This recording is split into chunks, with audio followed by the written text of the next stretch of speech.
TV, le Japon dont on attend. Bouh! Salut à tous, c'est Roland l'Otaku de Hikikomori TV. Vous êtes sans doute tous au courant, les studios Toei Animation ont annoncé une suite de la saga Dragon Ball. Après Dragon Ball d'Akira Toriyama, publié en 1984 dans le Shonen Jump, l'anime est sorti 2 ans après, puis s'ensuit de Dragon Ball Z sorti en 1989, une nouvelle suite directe de la saga sortira cet été au Japon, soit 20 ans après le dernier épisode de Dragon Ball Z. L'anime sortira sous le nom de Dragon Ball Super, même si j'aurais préféré un sobre Dragon Ball S. S de Super ou S de Saiyan. Bon, appelons-le Dragon Ball SS. Oui, parce qu'il y a des Saiyans, Ariens, blonds aux yeux bleus, tout ça. Ok, la blague a été faite des milliards de fois, mais je ne pouvais pas m'en empêcher. On me tendait carrément la perche avec ce titre. Donc le titre de cette nouvelle série est Dragon Ball Super. Super. Avec un tel nom, ils ont intérêt à ce que la série soit à la hauteur du titre. Quand j'ai appris la nouvelle, j'ai joui. Ouais, je m'en suis foutu partout.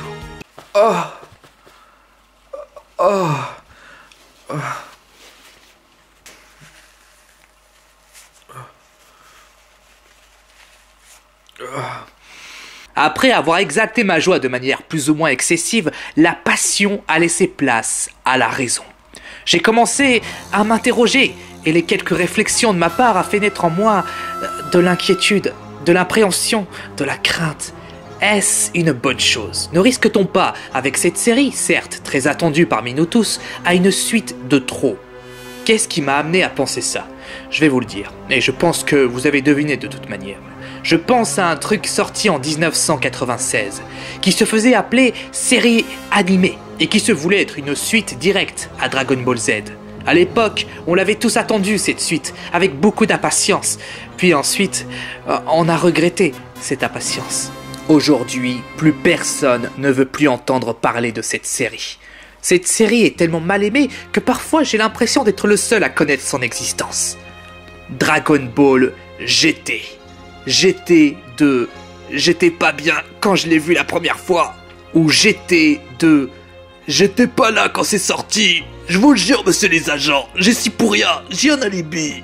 Les raisons de cette catastrophe, il y en a de multiples, mais commençons par connaître un peu les origines du désastre. Il faut savoir que notre Akira Toriyama est par nature un gros flemmard. Ce mec a commencé à faire des mangas comiques, non pas parce qu'il aimait ça, mais parce que ça lui demandait très peu de travail. Oui, parce que réaliser 18 planches comiques par semaine était moins pénible que de bosser 32 planches pour un manga dit à scénario. Et puis surtout, lorsqu'il a créé Dragon Ball, il ne s'attendait ni au succès, ni au rallongement de sa série.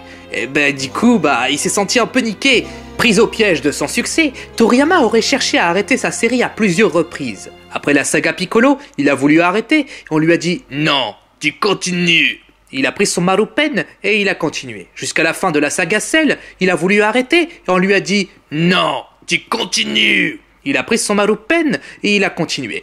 Et après la saga Boo, il a voulu arrêter et on lui a dit « Non, tu continues !» Il a pris son Marupen et il a planté ses éditeurs avec. Ouais. Et il a vraiment arrêté après ça. Je soupçonne d'ailleurs Tsukomi Oba et Takeshi Obata de s'être inspirés d'Akira Toriyama pour créer le personnage de Kazuya Hiramayu dans Bakuman, car lui-même paresseux dessine des gags manga uniquement parce que ça demande moins de pages à réaliser. Bref, après avoir enfin arrêté son manga éponyme, Akira Toriyama est approché par les studios Toei Animation. Ces derniers n'en veulent pas à leur poule aux œufs d'or d'avoir arrêté de pondre, non, mais ils demandent à Toriyama de garder les droits d'adaptation pour réaliser une suite indépendamment du manga. Voilà comment ça s'est passé. D'ailleurs, ce passage sera en japonais, mais vous en faites pas, je vais seber tout ça. Dis donc Akira, t'es sûr que tu n'as pas envie de continuer ta série d'Eshta ? Non, c'est chiant de dessiner des mangas, c'est fatigant, des. J'ai envie de passer à autre chose, des. Dans ce cas, on peut la continuer sans toi, Deska. Pourquoi, Deska? Parce qu'on est fan de ta saga, des. Non, plus sincèrement, Deska. Parce qu'on veut continuer à se faire du fric, des. Bof, je m'en bats les couilles, des. Du moment que je bosse pas des sous, vous pouvez faire ce que vous voulez, des. Mais j'exige une recommandation, des. Je veux un retour aux sources de l'esprit Dragon Ball, Deshta. C'est-à-dire une série d'aventures mêlant comédie et action, des. Une initiation au voyage vers l'inconnu, des. Ok, Deshta. Voilà comment ça s'est passé. Oui, je sais, je parle très bien le japonais, merci. Et ces cons ont pris toutes ces recommandations au pied de la lettre. Et on a eu le droit à un retour aux sources très mal engagé par les scénaristes. C'est pour cette raison qu'on a eu le droit à un Sangoku petit, presque habillé de la même manière que lors de ses premières aventures. Et c'est pour cette raison qu'on a eu le droit à beaucoup d'humour, assez intempestif, et toujours foiré évidemment, comme dans mes vidéos. Au retour de l'inutile Pilaf et de ses sbires, apparus la première fois dans la première série Dragon Ball, et des fanservices blindés à ras-bord, au point d'en être totalement écœurants.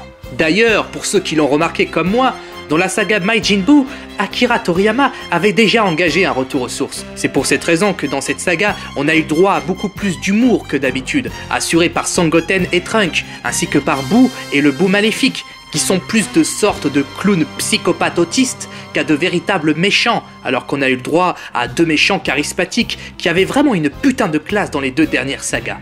Et déjà à l'époque, bien avant la sortie de Dragon Ball GT, cette saga Buu était la moins aimée parmi les fans.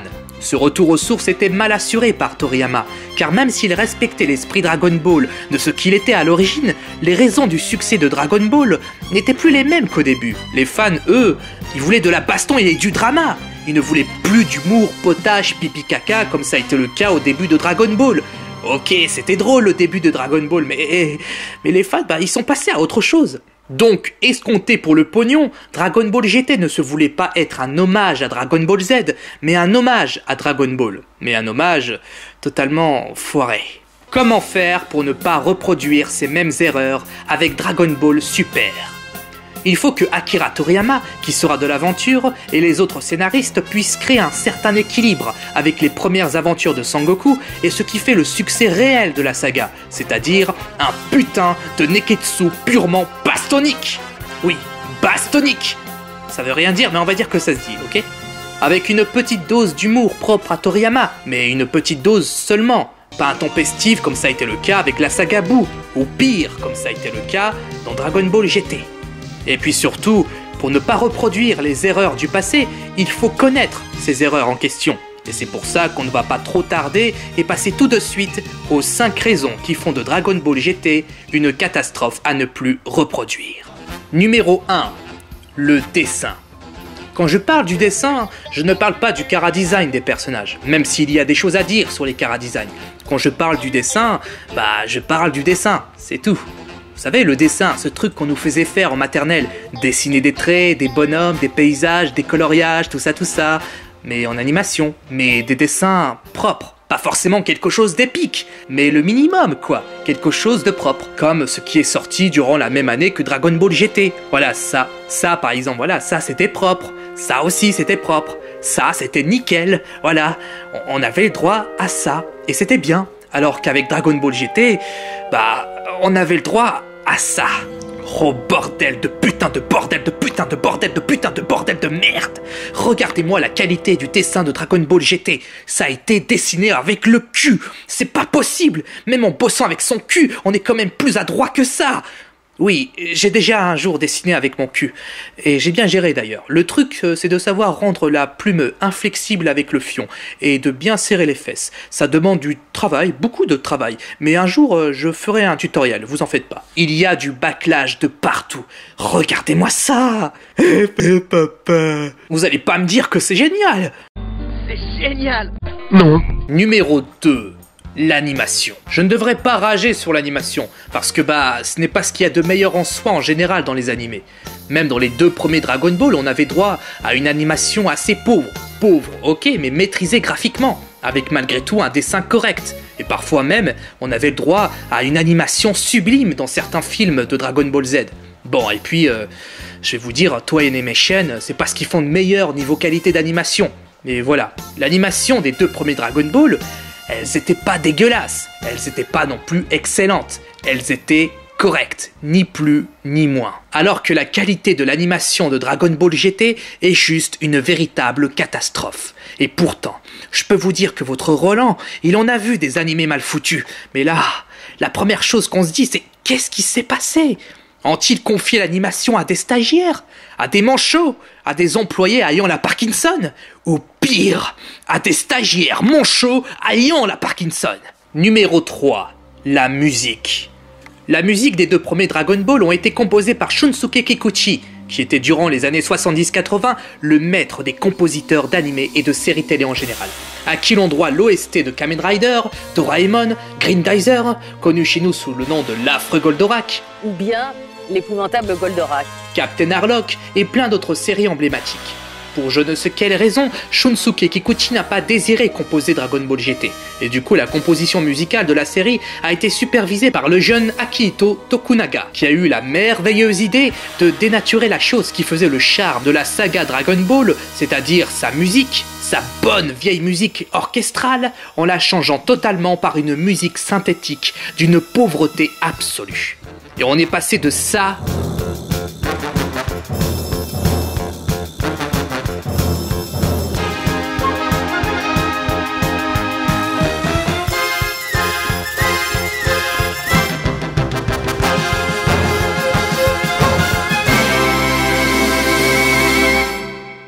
à ça.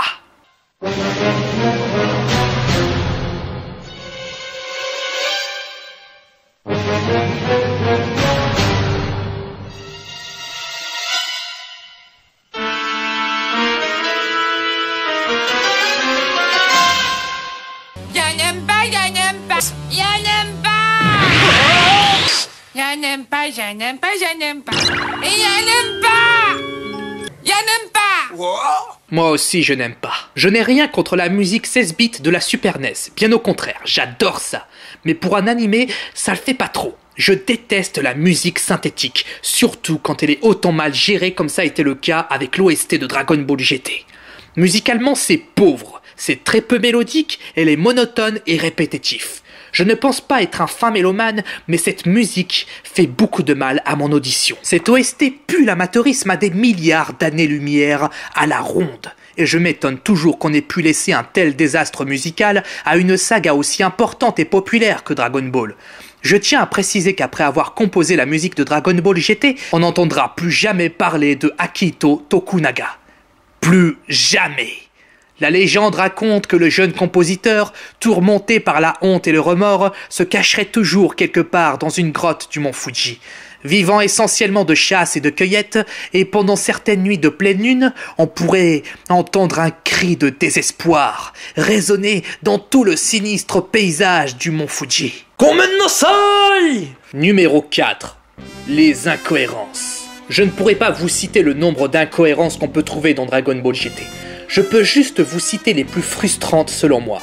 Sangoku petit qui devient adulte en se transformant en Super Saiyan 4. Pourquoi? Certains personnages qui ne semblent plus savoir comment se transformer en Super Saiyan. Pourquoi? Et puis surtout Pain. Pain qui ne peut pas se transformer en Super Saiyan. Vous pouvez m'expliquer ça? On nous explique que Pain ne peut pas se transformer en SS parce qu'elle ne posséderait que 25% de sang Saiyan dans les veines et que ses gènes humains prendraient le dessus sur ses gènes Saiyan.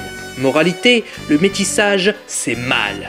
Et du coup, moi je veux bien accepter cette théorie, mais elle ne tient pas la route parce qu'elle nous amène à la plus grande incohérence de cette série. Tout à la fin de Dragon Ball GT, se déroulant 100 ans après les événements des Dragons Maléfiques, on peut voir le petit-fils de Pan, Sangoku Junior, qui lui peut sans problème se transformer en Super Saiyan. Tout comme Vegeta Junior, l'arrière petit-fils de Vegeta. Alors que ces deux-là ne devraient avoir à peine 5% de sang Saiyan dans les veines. Alors pourquoi Pan ne peut pas se transformer en Super Saiyan? La théorie du gène affaibli ne tient plus la route.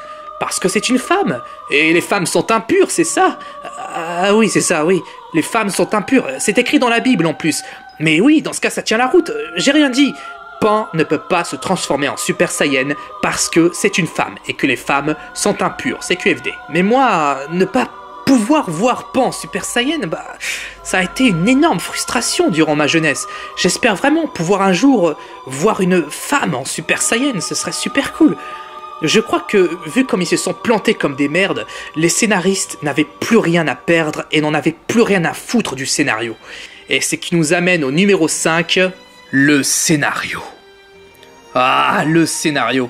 Beaucoup de gens ont pensé que le scénario médiocre de Dragon Ball GT était dû au fait que Akira Toriyama n'avait pas scénarisé lui-même la série. Et là, sur le coup, je vais vous dire, ce n'est pas le problème. Les films Dragon Ball Z n'ont pas été scénarisés par Toriyama, et pourtant, on a eu le droit pour la plupart à d'excellents films et OVA avec de méchants cultes, super classes et mémorables issus de ces longs métrages.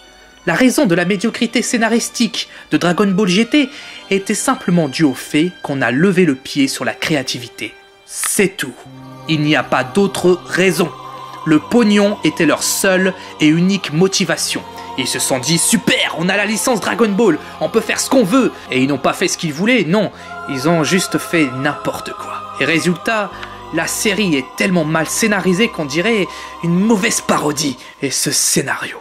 Putain, le scénario, on est la preuve du je m'en foutisme total des scénaristes, que j'appelle le osefesting d'ailleurs, qui est mon synonyme du je m'en foutisme. On aurait dit que l'histoire a été écrite par un adolescent attardé de 15 ans. Alors c'est Sangoku, il redevient petit à cause des Dragon Ball, puis ensuite les boules de cristal ils se dispersent partout dans l'espace, parce que Sangoku et ses amis ils ont trop abusé des Dragon Ball, et c'est pas bien d'abuser, c'est mon maman qui m'a dit ça un jour. Et puis il y a les Kaio qui disent à Sangoku qu'il faut rassembler tous les Dragon Ball avant 1 an, sinon la Terre elle explose comme ça, boum.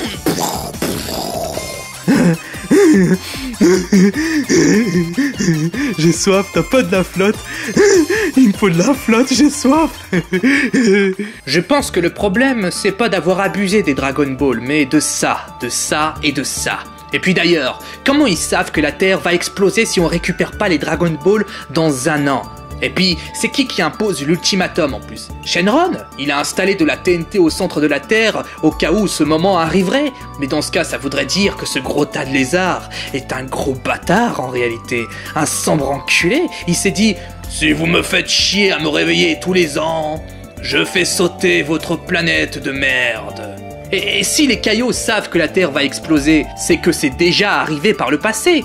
Mais si c'est déjà arrivé par le passé, la Terre n'est pas censée exister vu qu'elle aurait explosé depuis longtemps.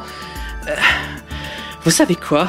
Moi je pense que c'est un troll de la part des Kaio cette histoire d'explosion. Merci Sangoku d'avoir battu tous les dragons et récupéré tous les Dragon Ball dans tout l'espace. Il y a pas de quoi. En fait, quand j'ai dit que la Terre allait exploser, c'était juste pour que tu te chies dessus et t'obliger à récupérer les Dragon Ball à notre place. Parce que nous, on avait un peu la flemme. Oh là là, vous êtes de sacrés fils de pute. Voilà, la vidéo est bientôt finie. J'aurais pu aussi vous citer la qualité cinglante de la VF, mais ce n'est pas la VF qui a provoqué la catastrophe des BGT. Mais il faut quand même que je vous montre quelques pépites. La production qui s'occupait de la VF ne s'attendait pas à des flashbacks où réapparaîtrait Sangoku adulte. Et du coup, ils se sont sentis tellement emmerdés pour contacter Patrick Borg, qui double la voix de Sangoku adulte, qu'ils ont demandé à Brigitte Lecordier, qui double la voix de Sangoku enfant, de s'occuper de la voix de Sangoku adulte, en n'hésitant pas à rendre sa voix plus grave pour la crédibilité. Le mieux, c'est de vous laisser écouter un de ces passages. Si jamais t'as besoin de moi un jour, je serai là. Je m'en souviendrai. Si je t'ai appris tout ce que je savais, c'est parce que tu es un ami. Entre nous, c'est à la vie, à la mort. D'accord. Je reviendrai, je vous le promets. T'as qu'à venir déjeuner dans 1 an ou 2. Chichi te préparera son fameux cassoulet. Ouais, ils en avaient plus rien à foutre. Et c'est pas fini.